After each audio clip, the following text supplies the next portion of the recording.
各位校長、各位老師、教育界嘅同工，大家好！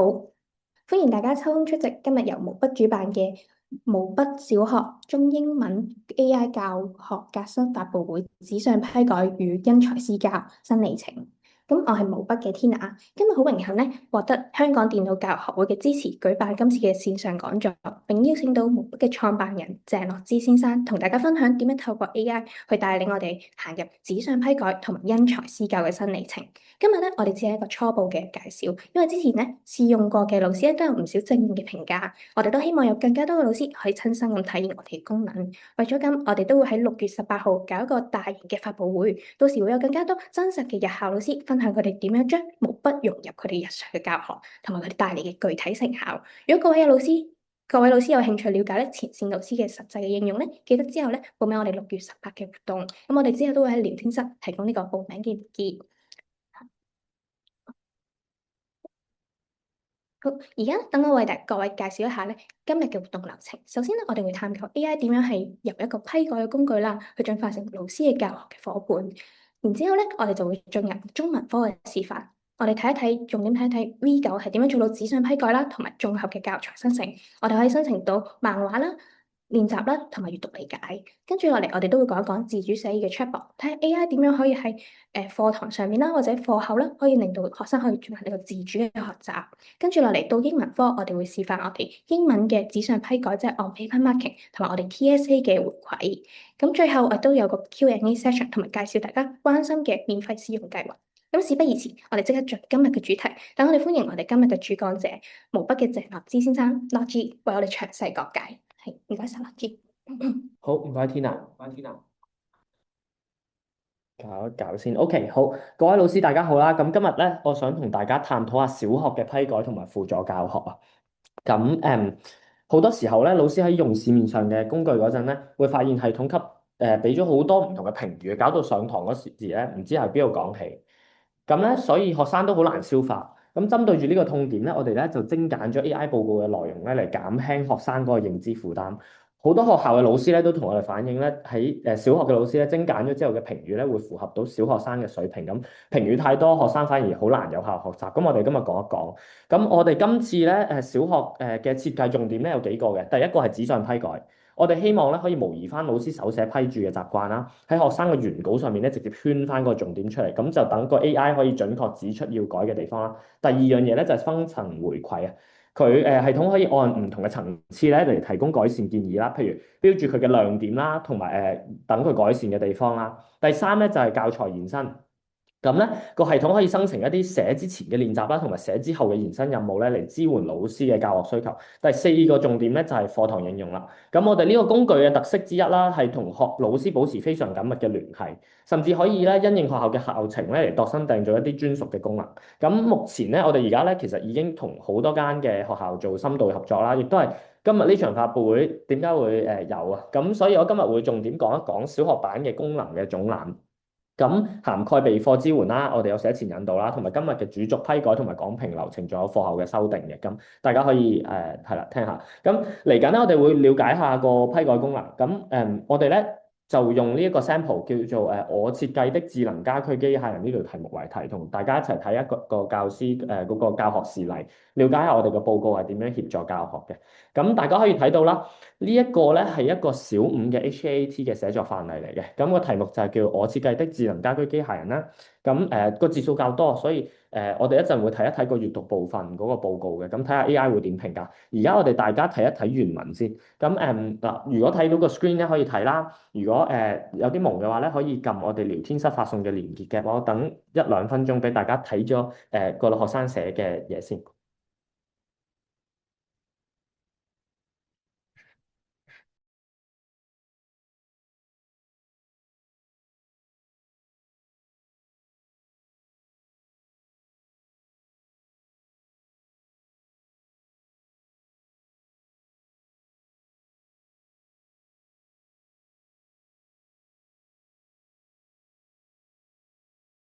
好，咁咧，大家應該 OK 啦。咁我哋咧就睇到可以繼續落去。我哋睇一睇呢一頁先。咁我哋呢個題目嘅重點咧係用嚟展現個人嘅創意嘅，同埋切合翻智能家居嘅主題。咁指出翻智能家居佢具體嘅表現啦。咁所以個審題重點咧就第一，我設計的係要求個創意啦。智能家居就係要有家庭生活嘅情景咁樣。咁老師可以睇到咧，報告嘅首頁咧，我哋會有一個掌握學生應對呢條題目嗰陣嘅整體表現嘅。咁而紙上批改咧，左邊呢個我哋個報告咧，最大嘅好處咧就係俾學生一睇咧，就睇到自己邊度寫得好啦，邊度需要改善嘅咁啊。咁我哋試下用一啲專業嘅角度嚟分析呢篇文章先啦。學生咧寫佢設計嘅智能機械人咧叫做小白，咁主要服務嘅對象係老人家同埋在職夫婦。咁呢部分其實寫得唔錯嘅，主題明確啦。但係作為一篇說明文咧，我哋建議佢增加對個機械人嘅外形啦、大小啦同埋操作方式嘅具體描寫，咁先可以俾讀者咧感受到佢嗰個智能啦。譬如可能係加入一啲聲控啊、隨傳隨到嘅功能啊。另外咧，學生咧另咗一個爪嚟做一個量詞，你見到小白的手是一個爪嘅呢個位。咁我哋通常咧一係用一隻啦，或者會用機械臂啦，會更加準確。咁呢一啲嘅內容同埋語法嘅改善建議咧，都可以喺我哋嘅 AI 嘅報告咧入邊清楚顯示出嚟，就 highlight 咗俾佢啦，然後側邊同佢講咁樣。咁報告之後咧，同學嘅讚賞同埋嗰個修改建議咧，你都會一目了然咁睇到嘅。我哋咧會用紅色同埋綠色嚟標示啦。咁綠色就代表佢做得好嘅地方啦。咁然後咧就譬如讚佢可以兼顧到兩個唔同嘅服務對象啦。個結構又清晰啦，咁樣紅色咧就會指出佢需要改善嘅弱點，譬如建議佢嘅外形描寫，譬如小白有兩隻靈活的機械臂咁樣。咁我哋咧唔淨係挑出佢嘅語法錯誤，即係唔係淨係話佢呢度話錯乜嘢，我哋會喺寫作意念上面咧提供一啲具體少少嘅建議同埋例子嘅。咁系統改完之後咧，嚟到最重要嘅環節啦，就係課堂講評啦。咁一份好嘅報告咧，我哋覺得唔淨係應該指出佢嘅錯處嘅，咁可以睇一睇呢個畫面。我哋嘅 AI 咧會為學生總結出4項嘅唔同嘅亮點啦。譬如佢係主題明確嘅，服務對象清晰嘅。咁喺課堂上面咧，老師可以叫學生睇一睇自己份報告先，然後 highlight 自己覺得寫得最好啦、最值得保留嘅句子啦，要佢哋講出原因啦咁樣。咁除咗呢個仔細嘅紙上批改咧，我哋仲會提供一個總評啦，同埋改寫建議嘅。咁評語會指出文章嘅主題有幾明確啦，同埋邊啲部分係扣題嘅。咁老師可以喺個課堂上面引導學生畫翻，即係可能 highlight 翻報告入邊嘅重點啦，等佢哋反思翻自己值得保留嘅優點，同埋諗 AI 個評價係咪準確。咁我哋個報告可以匯出為 PDF 嘅，咁就方便老師閱讀詳細嘅評語，同埋如果真係想改都可以改啊，加嘢啊咁樣。咁除咗指出呢個語法嘅疏漏咧，我哋亦都會提供一啲情景嘅示例同埋描寫方向，咁等學生可以了解到下一次嘅寫作點樣改進。咁好多老師咧都反映咧，學生睇完份報告之後咧，唔知道下一步應該點，所以咧我哋就加咗呢個改寫練習落去。咁呢個練習嘅難度咧，我哋都調校到去符合翻學生嘅認知水平，同埋同嗰個題目咧息息相關。咁我哋就將嗰個模糊嘅寫作目標咧，譬如有時會講話寫得生動啲啦，拆解翻佢做一個具體嘅問題，咁就引導翻學生寫大概50字左右嘅段落，咁對佢嚟講個負擔亦都唔會太大咯。咁你可以睇到我哋呢一度就抽咗佢小白的手是一個爪嘅呢一段去叫佢改寫，咁我哋會話例如佢嘅爪係咩啊？吸塵機定係點樣融入佢個設計啊？同佢講話你加一啲比喻或者擬人嘅手法啦，例如佢喺攞寵物嗰陣展現點樣嘅力量感咧，個頭喺觀察環境嗰陣又似咩咧咁樣，咁去俾佢能夠可以具體少少加啲乜嘢落去會好少少咯咁樣。咁另外咧，我哋咧就每份改寫嘅練習咧底咧都會附上一個參考答案。咁喺個 Word 版本咧，個答案咧會調轉咁顯示啦，方便老師喺課堂上面真係派咗俾佢之後咧，學生先填寫，然後再調轉嚟對答案。咁如果作為家課咧，學生都可以喺我哋右邊呢一個嘅網上平台嗰度啦，去交個改寫段落。咁 AI 咧其實係會再改多次，然後話俾佢聽究竟寫成點咯。咁呢一個設計嘅目的咧，都係令到 AI 可以個回饋咧唔再停喺我哋睇完份報告啦就完咗，而係令到佢可以將學到嘅知識咧遷移到下一次寫作入邊啊。咁除咗呢個段落練習咧，我哋都有一個全篇改寫嘅。咁就係學生本身篇文啦，我哋會改寫翻一次啦，咁樣。咁老師唔使擔心改寫個詞彙會太深或者超出佢嘅程度，因為我哋 AI 都會根據學生本身嘅水平做適當優化。咁老師如果唔想一開始就展示晒全篇嘅改寫出嚟咧，亦都可以 download 嗰陣或同埋喺個系統嗰度隱藏嘅。咁我哋嘅改寫亦都唔淨係改佢嘅語法啦，亦都會涵蓋個內容嘅建議啦，譬如加入一啲比喻啊、靈活嘅表達啊，或者保留一啲缺漏嘅主語啊咁樣咯。咁總結而言咧，其實呢一份包埋紙上批改啦、總評啦、改寫啦同埋練習嘅報告咧，老師點樣可以喺個堂上面用咧？老師其實可以喺完成寫作之後做整體講評啦，指出翻全班嘅共同問題啦，之後派1至2頁嘅個人報告俾學生，再咧等學生喺堂上面咧唔出聲就咁慢慢閱讀。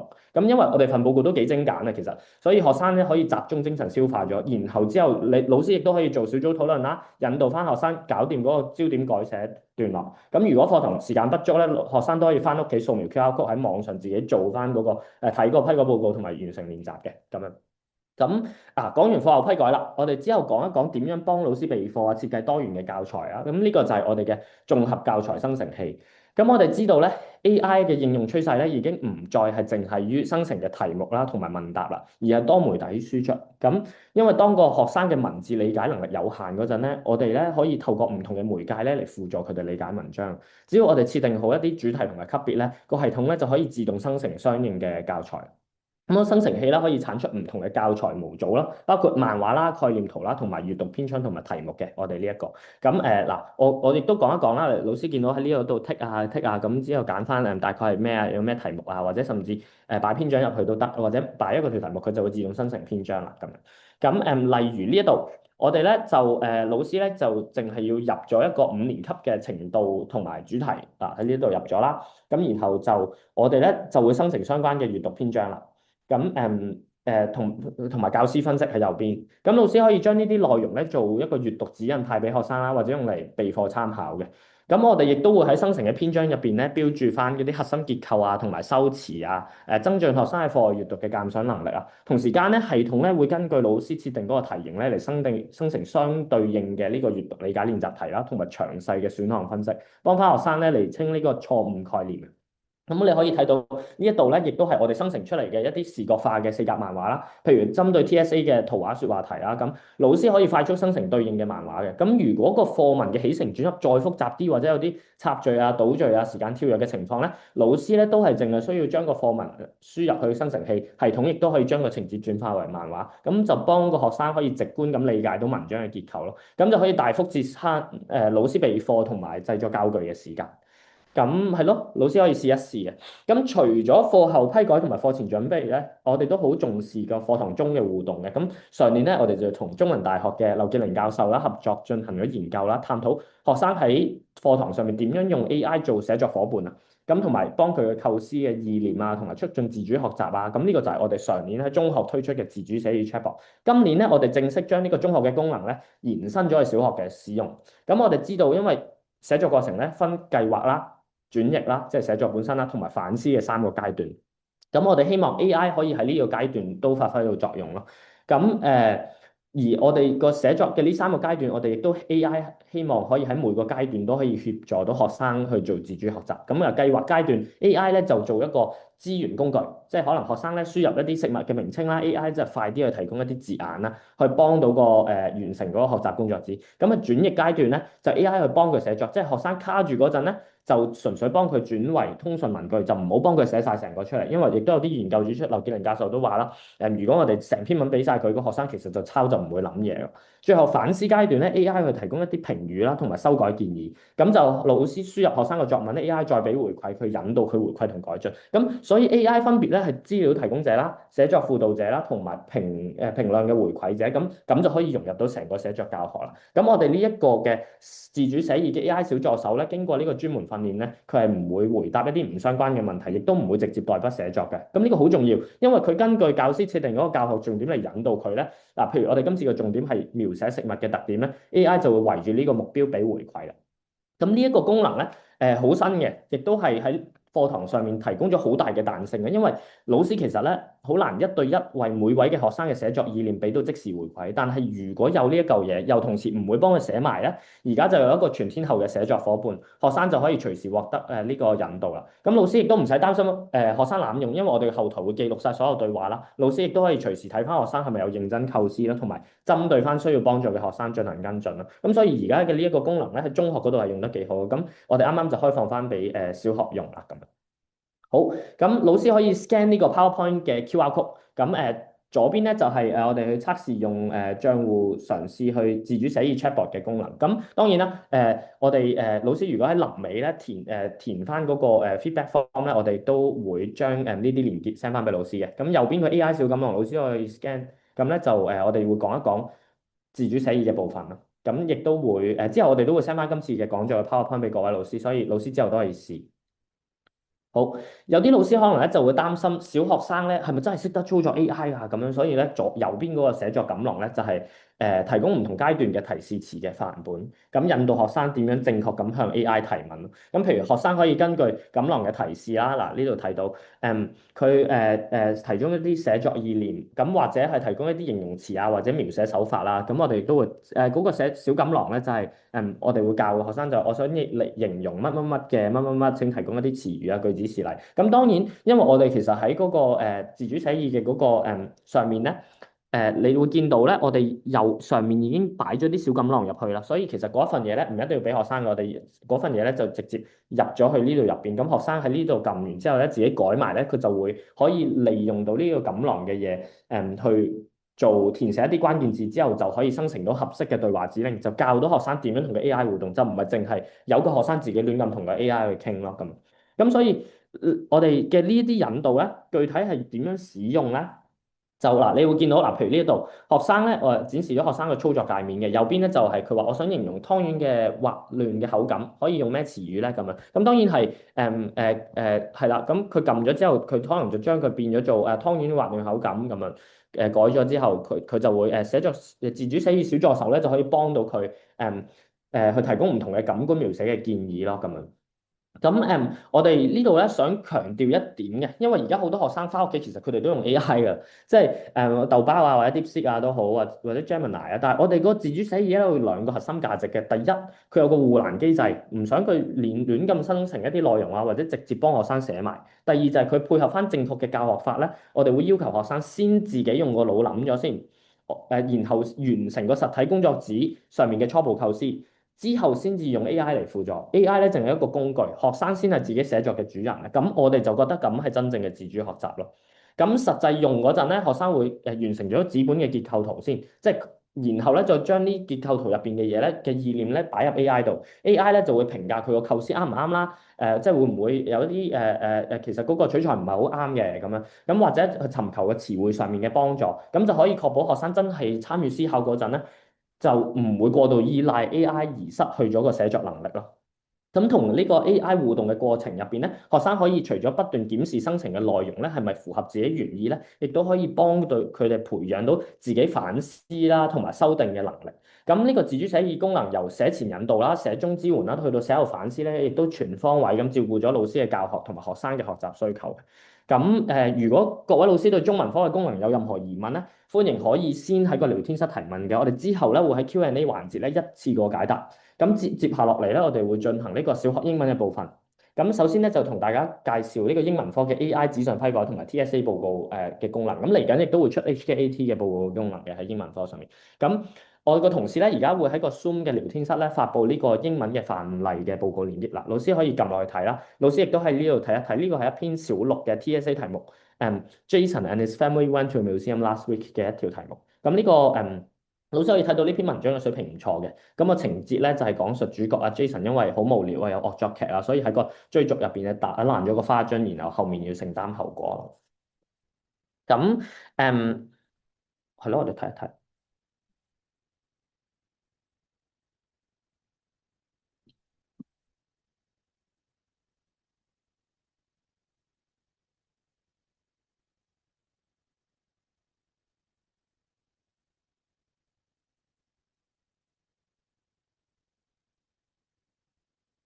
好，咁我哋就落啦。我哋對比下呢個 TSA 嘅官方評語同埋毛筆 AI 嘅評語啦。右邊呢一個咧就係 TSA 嘅官方評語嚟嘅，佢就話呢一個文章咧內容上面有啲有趣嘅細節，同埋行文咧係coherent 嘅咁樣。咁左邊咧就係我哋 AI 評語，你見到啦，我哋 AI 都可以精準咁話俾佢聽佢嘅故事一個發展咧係 OK 嘅。咁亦同埋包含咗相關嘅細節，同我嗰個官方嘅標準咧都高度一致。咁喺 language 方面咧，TSA 咧官方評語咧就話學生使用嘅詞彙同埋句型嘅範圍咧，即係 sentence pattern 咧係比較窄嘅。咁同埋淨係用一啲small range of cohesive device。咁而我哋嘅 AI 報告咧，同樣一針見血咁指出，佢哋就係用咗 therefore 啊、soon 啊、suddenly 呢啲簡單嘅連接詞，同埋點出咗佢哋 grammar 同埋punctuation 嘅錯誤啊。咁證明我哋 AI 嘅評分機制咧都可以對齊到考評局嗰個標準。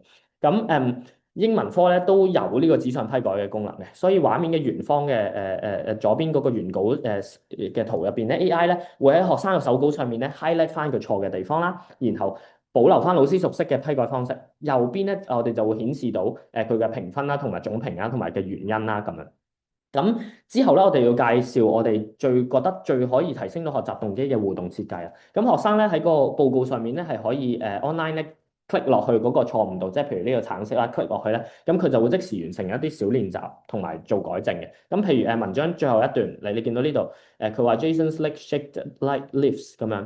咁嗰個grammar 嘅錯咧，我哋就會顯示佢係藍色啦。咁當學生撳佢咧，學生系統就會引導佢。譬如第一步就係話what's wrong with this？跟住之後第二步就係會講翻個規矩shake 咧係不規則動詞嚟嘅。第三步咧，然後就會有個即時練習俾佢揀翻究竟邊一個先係啱嘅咁樣。咁呢一種指出錯誤、説明個規則、再鞏固佢嘅練習嘅流程咧，我哋覺得係有效可以幫助到學生去記低自己個 grammar 嗰個知識嘅。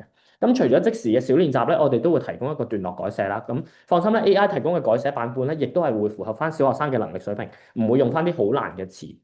另外咧，系統咧亦都會跟住針對性嘅文法錯誤，譬如 subject-verb agreement 嘅重組句子啊。咁所以總括而言咧，小學嘅英文版嘅設計有3個。第一個咧就係我哋會還原翻個原稿批改啦。第二咧就係保留翻個分項嘅評分理據啦，同埋第三咧，我哋透過呢個改寫咧同埋練習咧，就帶動翻佢哋嘅課後修訂。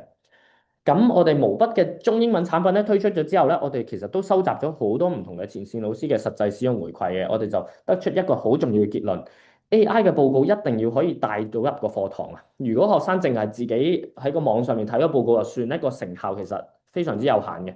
好嘅報告咧一定要符合學生嘅認知水平啦，同埋學習目標。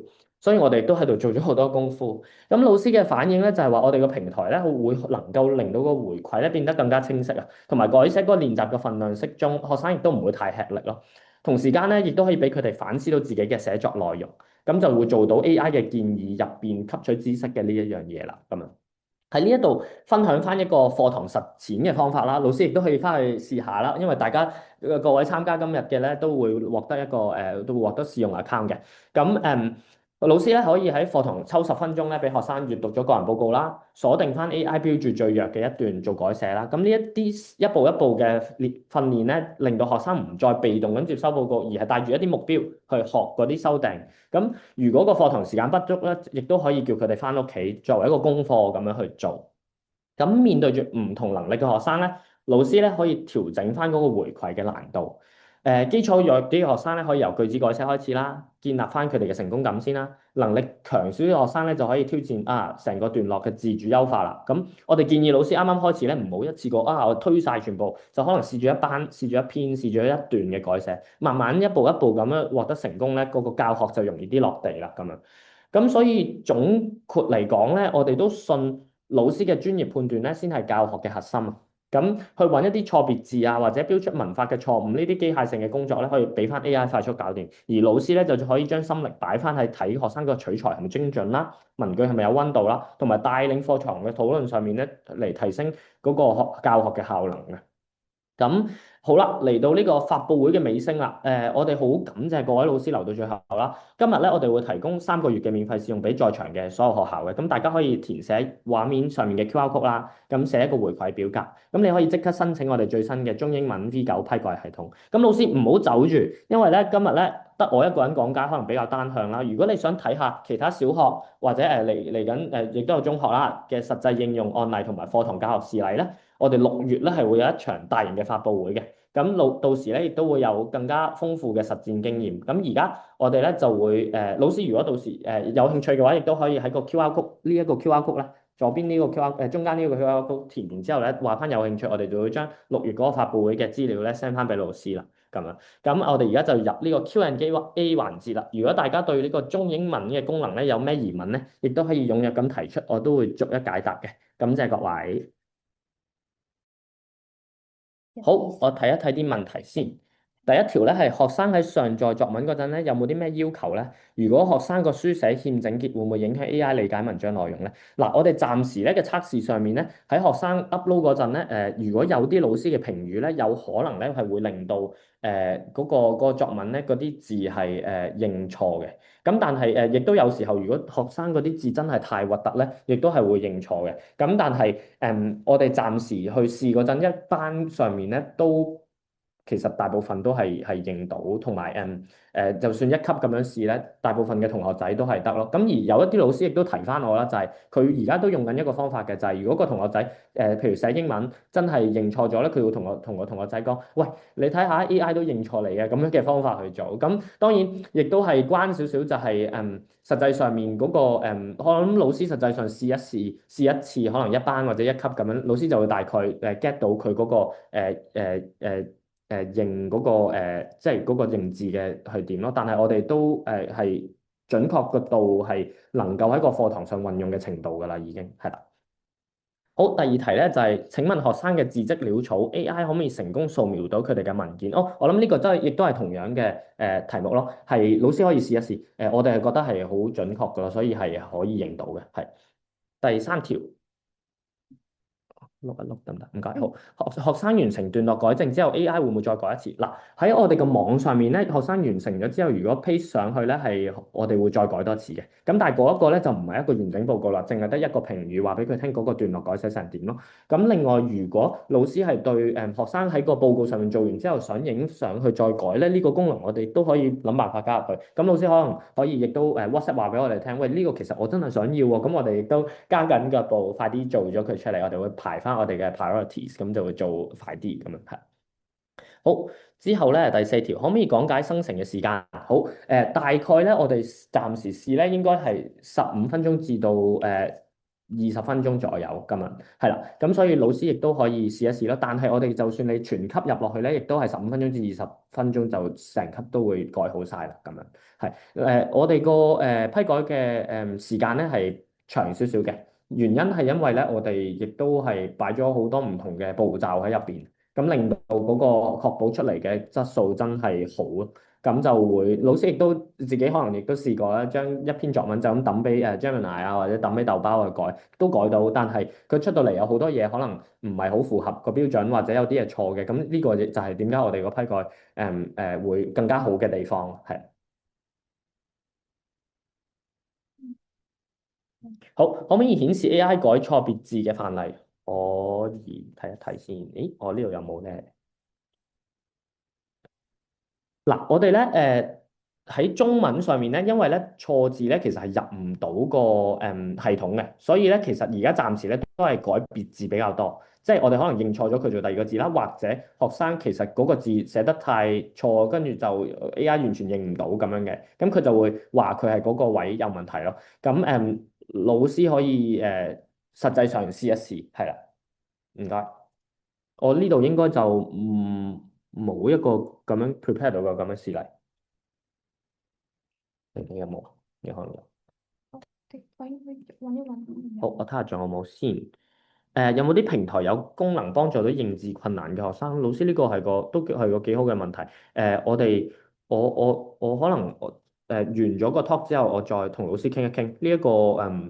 呢個都係一個好嘅係咯，好嘅方向嚟。好，如果學生文句不通、邏輯混亂、語意不全，AI 會唔會理解唔到？會點樣修正文章咧？會啊，AI 會唔會理解唔到？但係 AI 會指出佢嘅文句不通啦，同埋個邏輯混亂啦，同埋個語意不全嘅。咁譬如咧有時候如果其實你如果要試咧，你將嗰篇文章，AI 會首先會嘗試去理解佢嗰篇文章係咪真係，即係可能如果佢係寫緊嗰條題目，但係佢又唔知自己寫緊乜嘅咧，AI 會嘗試喺佢個取材上面去做少少優化。但係 AI 如果理解到佢個取材根本就已經係錯咗嘅話咧，AI 咧亦都會喺個取材上面去諗一啲辦法，去令到幫到佢咯。咁所以老師可以試一試呢個，揾一篇文句不通、邏輯混亂同埋語意不全嘅文章擺入去我哋嗰度試下。咁當然啦，老師我哋其實都好想知道，你如果再遇到一啲唔同嘅文章係點樣，咁我哋亦都想有即係如果老師揾到呢啲，然後出完個報告，然後覺得，其實如果呢度再講埋啲咩會再好喎，我哋都好想同老師一齊共建咯。所以如果老師能夠到時如果揾到一啲報告，然後覺得呢個位如果能夠做埋呢樣嘢就好啦，亦都可以 WhatsApp 我哋，咁我哋就有專人去同老師傾一傾，然後我哋嘗試去將呢樣嘢加埋落去個報告度，等老師亦都有能夠將呢樣嘢喺個學校嗰度用到咯。係誒好，跟住之後仲有咩啊？第六啊，第七係嘛？英文評語會唔會有中文解釋同埋圖片，俾能力差嘅學生更易理解？而家未現階段未有，不過我哋中文嘅英文即係中學嘅英文嗰邊已經做咗，所以呢個係會加落去，令到學生係睇到嘅。係咁係咯，老師都可以拭目以待呢一個。咁因為我哋都知道有一啲學校咧就唔會俾佢嘅但係有啲學校咧就如果有呢一樣嘢會好少少，所以我哋亦都會設計埋個功能，就係老師揀俾唔俾嗰個中文佢先至喺個英文個報告上面先至會睇到咯咁。係啦，會唔會有短片指導點樣用毛筆？試用戶口會 email 俾你哋。試用戶口咧，老師咧應該會喺填個 form 嗰度咧填一個 email 落去嘅。咁我哋咧會我哋就會同老師溝通啦，然後就會assign 翻學校嘅試用俾老師啦，然後就會 send 翻建立咗戶口，老師就直接攞個連結登入就得啦咁樣。咁短片嘅指導咧，暫時我哋應該就係會整一個我哋整咗嘅係一個文字版嘅指導嚟嘅。咁所以亦都有晒 cap 圖啦，即係邊個位撳入去，邊度可以upload 到啊咁樣。咁老師有啲咩問題，我哋嘅毛筆嘅 WhatsApp 咧都係隨時係得嘅。咁老師可以隨時WhatsApp 揾我哋啊，遇到啲乜嘢問題都好，我哋都我會喺啲 group 嗰度啊，或者我都會隨時睇住有啲咩問題，我會幫老師係好。跟住之後咧就我而家有一個錯別字嘅 sample，但 Tina 你可唔可以 share screen？係你 share screen 啊？OK 好，唔緊要，我哋睇埋剩低嘅先。好，如果呢個睇咗啦，可唔可以一段一段上載？能力弱嘅學生先寫一段 AI 回饋，然後再指導學生再寫下一段。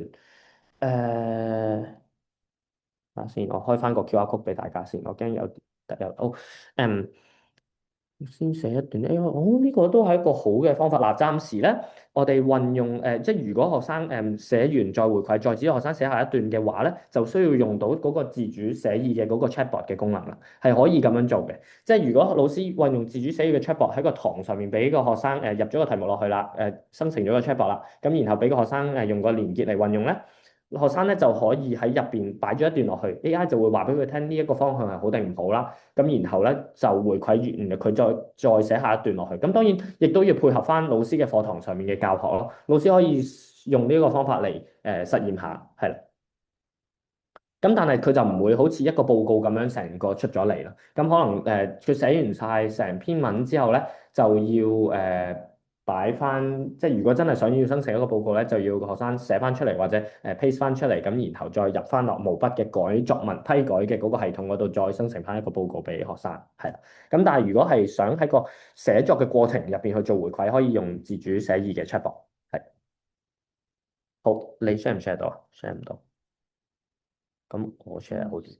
好，我哋有一個認錯別字嘅喺度，我睇下試一試 share 先。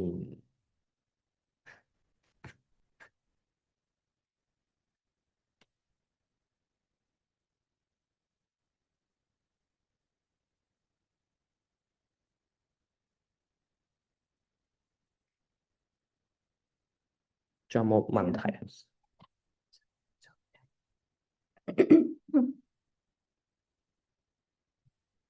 先邊個係副手電台？